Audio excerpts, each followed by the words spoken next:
Next, we have ProGal Agro. They address the issue of cassava. Apologies. They address the issue of cassava waste in Ghana by processing cassava annually into Gari. This reduces post-harvest losses, increasing farmers' income, and creates jobs.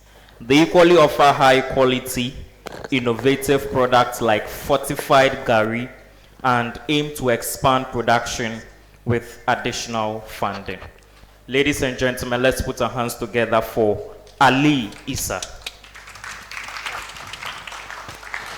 Hello, thank you. I'm Ali Issah, and I'm a co-founder of ProGal Agro Processing Limited. So we basically produce Gari and then starch. Okay, so do you know that 50% of cassava produced in Ghana goes rotten annually? 20 million tons of cassava are produced in Ghana every year. Now, 40% of that are consumed in households. 10%, only 10% is meant for industrial use, while 50%, representing 10 million tons of cassava, go rotten. In view of this, ProGal Agro Processing uses high-tech machines to process 2,500 tons of cassava into Gari annually. This solution helps to minimize the post-harvest loss of cassava, increase the income of smallholder farmers, employ people, as well as increase the country's GDP. This is our business model. To do that, we have some activities we do. We do the harvesting, sourcing, process, we package, and then distribute. Now, 1 kg of our product goes for $0.5. Now, about 50 kg goes for $22.5, and 100 kg goes for $45. This is the team to do that. Myself, Ali Issah, I'm the operations manager. I have a degree in mathematics and management. I've done more than 10 years of cassava farming alone. Emilia Musa, who plays the CEO here, is a nurse from University for Development Studies. Constance Ohinibabedu is our financial officer who has a degree in business administration. And then Richmond Christian Bernardon is our technical. He has a degree in agricultural technology from University for Development Studies. Now, during our research, we realized that the total addressable market for the whole world is 1.5 billion. Now, the serviceable addressable market is 300 billion, and the serviceable obtainable market, which we are targeting, is $9.5 million. Our target market include local market women, schools, NGOs, and individuals. This is a prototype of our product. This is not yet out. This is the prototype we are bringing out, okay?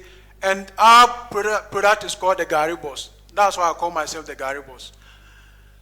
This is our unique selling proposition, okay? We have quality taste as compared to our competitors. This gives us an advantage over our competitors. We have the best and fastest delivery service when it comes to our industry. We deliver in the best and fastest possible time. Then we are also bringing out innovative products. So we all know that we know the normal Gari we eat here, but what we are going to do is that we are bringing out a Gari cereal which is meant for children. We are also bringing out banana flavored Gari.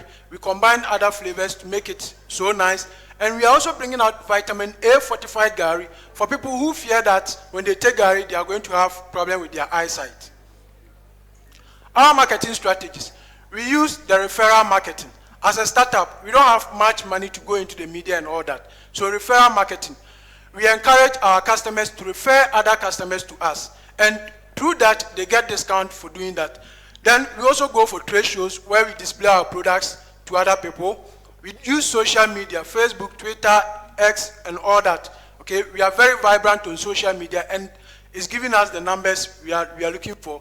We have collaboration and partnership. So our collaboration, we partner with mostly the NGOs. Okay, there are a lot of NGOs that are taking care of students in school. We partner with these people so that they take our products for their beneficiaries. Then we do product sampling as well.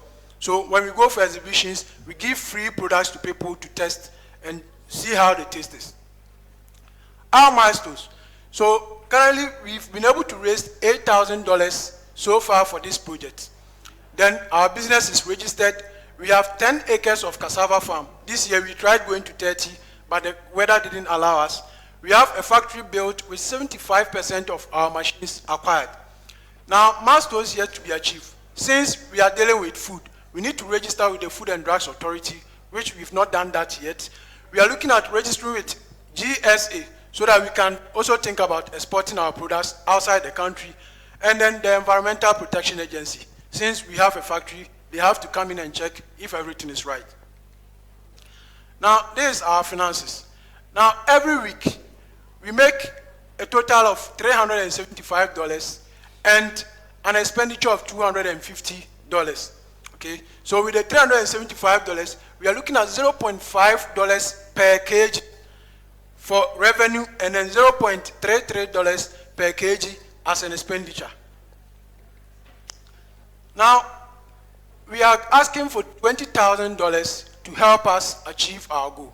Now, this $20,000 is going to help us acquire a cassava peeling machine to reduce the human touch of our cassava so that our quality can improve very well. We are also thinking of buying a tricycle. This will help us bring goods from the farm and also help us in doing our delivery service. We want to expand our farm. Currently, we are working with local farmers, and our farm is not enough to help us. So we want to expand from our 10 acres to 50 acres farm. Then we also have to acquire a milling machine. Now, after producing the Gari, you have to mill it down so that it doesn't become too big for consumers. Now, this is our impact in our society. We are helping to address the SDG goals 1, 2, 5, 8, and 12. We are also looking at job creation. We've created jobs for people in our community. We are also increasing the smallholder farmers' income. Now, cassava farmers, especially women, are usually faced with this problem. So we help them, we increase their income, and we also empower women. Now, we are happy to say that we have 70% of our workforce being women alone, with 40% in leadership role. Our CEO is a female. Emilia Musa serves as the CEO, and she's also the co-founder of this. So female empowerment or women empowerment is one of our goals. And low post-harvest loss of cassava. Now, we are looking at a way to reduce the 50%, which is the 10 million tons, to a minimum amount. So our way of helping that is by producing this. Thank you.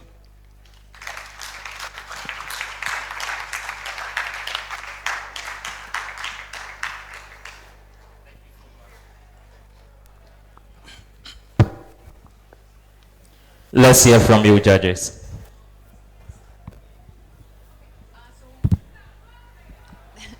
I have two questions for you. So first, what is your pricing compared to your competitors?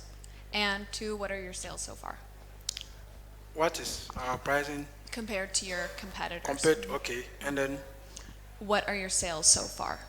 Okay, so as compared to our competitors, now we have two products we are producing now. Currently, we have the white Gari and then the vitamin A fortified Gari. And we have different prices for them. When you come to the white Gari, we are looking at the market price. That is the normal Gari that everybody produces. So we use the market price as that.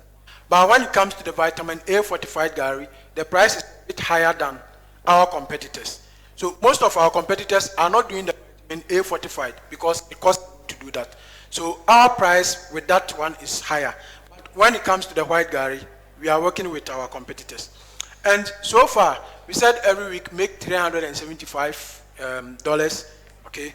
Now, so far we've made about 250,000 Ghana cedis. And most of our revenue go to our farmers. The reason being that we don't have cassava farm. We have started our 10-acre farm. Our farms are not enough. So what we do is that we have a collaboration with our farmers. Okay. So we take your cassava, we don't pay anything. We produce the Gari. When we sell the Gari, we take out expenses. Okay, so if you take a tricycle of cassava currently, it costs us 1,500. After producing the Gari, whatever amount we make, we take your 1,500 out and give it to the farmer. Then whatever profit we get, we divide it into 3 and give 1 to the farmer as well. So the company only has 2, like when you divide into 3, the company only has 2 of that, okay, to cover for expenses and other things. So most of our revenue go to the farmers because our farm is not ready yet for harvesting, so we have to find ways of getting it. Okay, you're currently making $325 a week with an expense of $250 a week. On what basis do you think that you should increase your capacity? Do you have additional demand from anywhere else? So,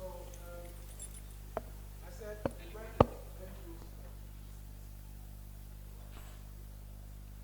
said, I said we work with NGOs a lot. Currently, we are entering into a contract with Comfort Ghana. Now, what Comfort Ghana does is that they educate females in our second cycle institutions. So we are entering into a contract with them so that we supply their beneficiaries with Gari. What is the value of the contract? The value, okay. We are looking at 500,000 Ghana cedis because it's a 2-year contract. And every year we are looking at making 250,000 Ghana cedis from Comfort Ghana. We also have contacts outside. That's why we need to register our product.